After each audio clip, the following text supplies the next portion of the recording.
Master every day for smarter tomorrow. Education. So చాలామంది చాలా కష్టపడి వాళ్ళ పిల్లల్ని చదివించాలనుకుంటారు.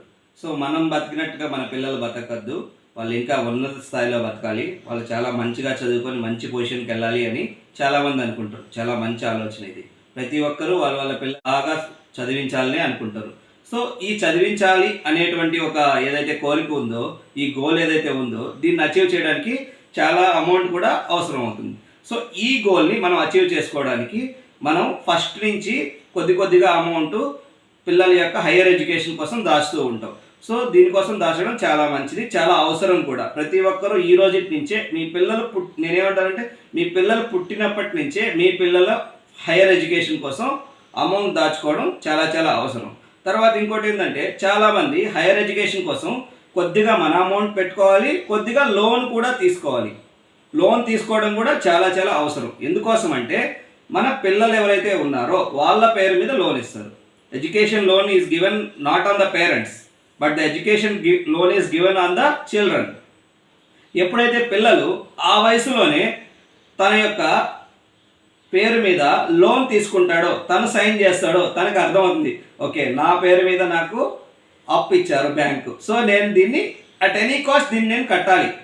సో తనకి ఏమవుతుందంటే తనలో తనకే తెలియకుండా ఒక రెస్పాన్సిబిలిటీ పెరుగుతుంది, ఒక పాజిటివ్ రెస్పాన్సిబిలిటీ, ఒక పాజిటివ్ వైబ్స్. ఫస్ట్ టెన్షన్ పడతాడు, okay, but later on he will understand the requirement. After understanding the requirement he will have the clarity that he need to pay of the bank loan, bank educational loan. So అతను చాలా బాగా చదువుకోవడం జరుగుతుంది. నేను ఏమంటానంటే 50% మన amount పెట్టుకుందాం, 50% bank loan తీసుకొని మన పిల్లలకి హైయర్ ఎడ్యుకేషన్ ఇవ్వడం చాలా ఇంపార్టెంట్. అలా కాకుండా మనం 100% అమౌంట్ ఉంది కదా అని మనమే పెడితే, ఓకే చాలామంది పిల్లలు బాగా చదువుకుంటారు, నేను తప్పు అనట్లేదు, కాదనట్లేదు. నేనేమంటానంటే వాళ్ళకి కూడా వాళ్ళ యొక్క ఫ్యూచర్ మీద అవగాహన కావాలి కదా. ఫ్యూచర్ని ఎలా మలుచుకోవాలో తెలుసుకోవాలంటే ఫస్ట్ స్టెప్ ఫైనాన్షియల్ ప్లానింగ్ కూడా అవసరమే. సో వాళ్ళకి ఆ రోజు నుంచే తెలుస్తుంది, ఫస్ట్ మనం ఒక లోన్తో స్టార్ట్ చేస్తున్నాం, ఈ లోన్ని క్లియర్ ఆఫ్ చేసుకోవాలంటే ఏం చేయాలి, చాలా థాట్స్ వస్తాయన్నమాట దీనివల్ల. ఇంకోటి ఏంటంటే చాలా బాధాకరమైన విషయం ఏంటంటే మన ఇండియన్ ఎడ్యుకేషన్ సిస్టమ్ ఏదైతే ఉందో ఫండమెంటల్స్ నుంచి ఫైనాన్స్ గురించి నేర్పించట్లేదు. So at least when he's going for the higher education ఆ రోజు నుంచైనా తను నేర్చుకుంటాడు అసలు ఈ హోమ్ లోన్ అంటే ఏంటి, ఈ ఎడ్యుకేషనల్ లోన్ అంటే ఏంటి, పర్సనల్ లోన్ అంటే ఏంటి, అది ఆ రోజైనా తను నేర్చుకోవడం స్టార్ట్ చేస్తాడు. సో నెక్స్ట్ టాపిక్ ఏంటంటే మనది ఇన్సూరెన్స్. ఈరోజు మన టాపిక్ ఇన్సూరెన్స్ మన లైఫ్లో ఒక క్రూషియల్ రోల్ని ప్లే చేస్తుంది. ఎలా అంటే ఫర్ ఎగ్జాంపుల్ గణేష్ అనే వ్యక్తి ఉన్నాడు. ఒకసారి ఇంట్లో నుంచి 2 days ఇంటికి రాకుండా బయటకు వెళ్తుంటాడు. వాళ్ళ ఆవిడికి 1000 రూపాయలు ఇస్తాడు. అలా కాకుండా 10 రోజులు రాడు, 10,000 ఇస్తాడు. ఇంట్లో ఏ ప్రాబ్లమ్స్ వస్తాయి ఎలా వస్తాయో తెలియదు కాబట్టి. అలా కాకుండా ఒకవేళ గణేష్ జీవితకాలం రిటర్న్ రాలేకపోతే ఎంత ఇవ్వాలి ఇంట్లో? ఒకసారి ఆలోచించండి. ఆ థాటే బాధగా ఉంది కదా, తప్పదు. దీని గురించి కూడా మనం ఆలోచన చేయాలి. జీవితకాలం రాకపోతే మనం ఎంత ఇవ్వాలి ఒకసారి మనం ఆలోచించుకోవాలి కదా. ఫర్ ఎగ్జాంపుల్ దానికి కూడా ఒక చిన్న థంబ్ రూల్ ఉందన్నమాట. మీ వయసు 18 to 39 కానీ 18 to 40 ఉంటే మీరు 20 times of your annual income వచ్చేటట్టుగా ప్లాన్ చేసుకోవాలి. అలా కాకుండా మీ ఏజ్ కనుక 40 to 50 years మధ్యలో ఉంటే మీ యొక్క శాలరీకి లేదా మీ యొక్క యాన్యువల్ ఇన్కమ్కి 15 times రావాలి. అలా కాకుండా 50 to 70 years లేదా 50 to 60 years మధ్యలో ఉన్న వాళ్ళైతే 10 times వచ్చేటట్టుగా ప్లాన్ చేసుకోవాలి. ఇలా ప్లాన్ చేస్తే ఏంటంటే, బట్ నేనేమంటానంటే అది మనం లేనటువంటి లేదా గణేష్ లేనటువంటి ఆ బాధని ఆ ఫ్యామిలీకి అయితే పూడ్చదు, కానీ వాళ్ళు ఫైనాన్షియల్గా at least they could stand in the society. నేనేం చెప్తానంటే మన ఫైనాన్షియల్ ల్యాక్ ఆఫ్ ప్లానింగ్ మన ఫ్యామిలీని బాధల్లోకి నెట్టకూడదు. మనకి ఎవరు ఇప్పుడు గణేష్ విషయానికి వస్తే గణేష్ యొక్క ల్యాక్ ఆఫ్ ప్లానింగ్ ఉండింది అనుకోండి ఫైనాన్షియల్గా, వాళ్ళ ఫ్యామిలీని ఇబ్బంది పెట్టకూడదు కదా. సో ఈ ఇన్సూరెన్స్లు కూడా 3 రకాలు ఉన్నాయి. ఫర్ ఎగ్జాంపుల్ టర్మ్ ప్లాన్స్ ఏంటంటే తక్కువ మొత్తంలో తీసుకుంటాయి. ఆ పర్టిక్యులర్ స్పెసిఫైడ్ పీరియడ్లో ఆ వ్యక్తికి ఏమైనా ప్రాబ్లం జరిగితే అతనికి అమౌంట్ ఇస్తారు. ఇంతని క్యాలిక్యులేషన్స్ ఉంటే 1,00,00,000 కావాలా, 2 కోట్లు కావాలా, 10 కోట్లు కావాలా అని ఆ క్యాలిక్యులేషన్ బట్టి వాళ్ళు అమౌంట్ అనేది తీసుకోవడం జరుగుతుంది. అలా కాకుండా ఇంకో ప్లాన్ ఉంది, ఎండోన్మెంట్ ప్లాన్. ఎండోన్మెంట్ ప్లాన్ అంటే ఏంటంటే మనం కట్టినటువంటి డబ్బులకి ఫర్ ఎగ్జాంపుల్ ఆ పర్టికులర్ పీరియడ్లో ఏం జరగకపోయినప్పటికీ మన ఏదైతే మెచ్యూరిటీ పీరియడ్ ఉంటుంది కదా, ఆ మెచ్యూరిటీ పీరియడ్ అయిపోయిన తర్వాత ప్రతి సంవత్సరం ఎల్ఐసి వాళ్ళు యాడ్ చేసేటువంటి బోనస్తో పాటు మనం ఏదైతే అమౌంట్ పే చేస్తామో దాంతోపాటు మనకి ఏదైతే ఫిక్స్డ్ సమ్ అష్యూర్డ్ ఉంటుందో వీటన్నిటిని కలిపి మన చేతిలోకి ఇవ్వడం జరుగుతుంది. ఇటువంటి ప్లాన్స్ ఎండోన్మెంట్ ప్లాన్స్ అంటారు. అలా కాకుండా యూలిప్ ప్లాన్స్ అని ఉన్నాయి, unit linked insurance policies. So ఇలాంటి ప్లాన్స్ ఏంటంటే కొద్ది మొత్తాన్ని మన లైఫ్ ఇన్సూరెన్స్గా ఇస్తుంది, ఇంకొద్ది మొత్తాన్ని స్టాక్ మార్కెట్లో ఇన్వెస్ట్ చేసి దాంట్లో వచ్చే రిటర్న్ని మనకే ఇస్తుంది. చాలా బాగుంది కదా యూలిప్. యూలిప్లో ఏంటి, మన లైఫ్ ఇన్సూరెన్స్ కవర్ అయింది, మన ఇన్వెస్ట్మెంట్ స్ట్రాటజీ కవర్ అయింది. సో ఇలాంటి ఈ 3 ప్లాన్లో మీకు తగ్గటువంటిది, మీకు టర్మ్ ఇన్సూరెన్సా, మీకు ఏమైనా జరిగితే మీ ఫ్యామిలీకి డబ్బులు వస్తుంది, కానీ మీరు పే చేసినటువంటి ఆ తక్కువ మొత్తం ఏదైతే ఉందో రిటర్న్ రాదు.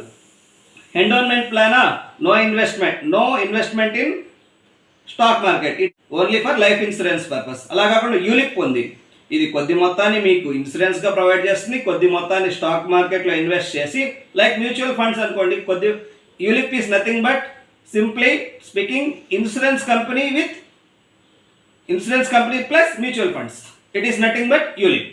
సో ఇలా ఈ 3 ప్లాన్స్లో మీకు ఏది కావాలో డిసైడ్ చేసుకోండి. డిసైడ్ చేసేటప్పుడు మీరు గుర్తుపెట్టుకోవాల్సింది ఏంటంటే మీ ఏజ్ ఫ్యాక్టర్ని బట్టి మీకు రిటర్న్స్ ఉండాలి.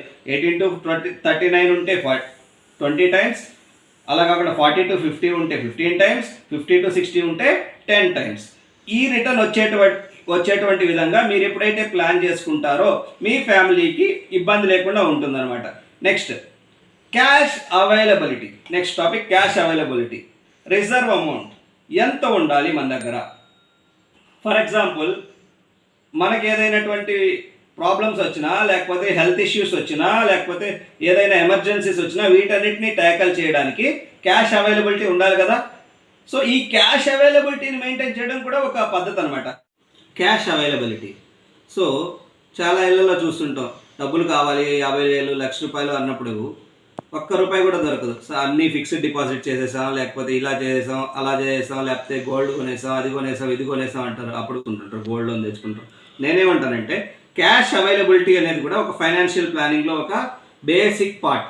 క్యాష్ అవైలబిలిటీని ఎలా మెయింటైన్ చేసుకోవాలంటే ఫర్ ఎగ్జాంపుల్ మన దగ్గర ఉండేటువంటి డబ్బుని ఫిక్స్డ్ డిపాజిట్ చేస్తాం, దాని మీద ఓవర్ డ్రాఫ్ట్ చేసుకొని ఏటీఎం మన దగ్గర పెట్టుకుంటాం. ఎప్పుడైతే అవసరమో ఎమర్జెన్సీ వచ్చిందో మనము ఓవర్ డ్రాఫ్ట్ ఉండేటువంటి చెక్తో కానీ ఆ ఏటీఎంతో కానీ మనం అమౌంట్ తీసుకోవచ్చు. కానీ ప్రాబ్లం ఏంటంటే ఓవర్ డ్రాఫ్ట్ ఏదైతే ఇస్తారో దానికి ఫిక్స్డ్ డిపాజిట్ కంటే కొద్దిగా ఎక్కువ రేట్ ఆఫ్ ఇంట్రెస్ట్ ఉంటుంది. అది ఎప్పుడైతే ఎమర్జెన్సీ కండిషన్లో మనం అలా వాడుకోవచ్చు. నేను జస్ట్ ఒక టిప్ చెప్తున్నాను అనమాట. ఫిక్స్డ్ డిపాజిట్ చేసుకుందాం, దానికి ఓవర్ డ్రాఫ్ట్ తీసుకుందాం. మనం ఏదైతే ఫిక్స్డ్ డిపాజిట్ చేస్తారో దానికి ఒక 80%కి ఓవర్ డ్రాఫ్ట్ ఇస్తారు. సో ఆ చెక్ను కానీ ఆ ఏటీఎంని కానీ వాడుకొని మనం అమౌంట్ని విత్డ్రా చేసుకోవచ్చు.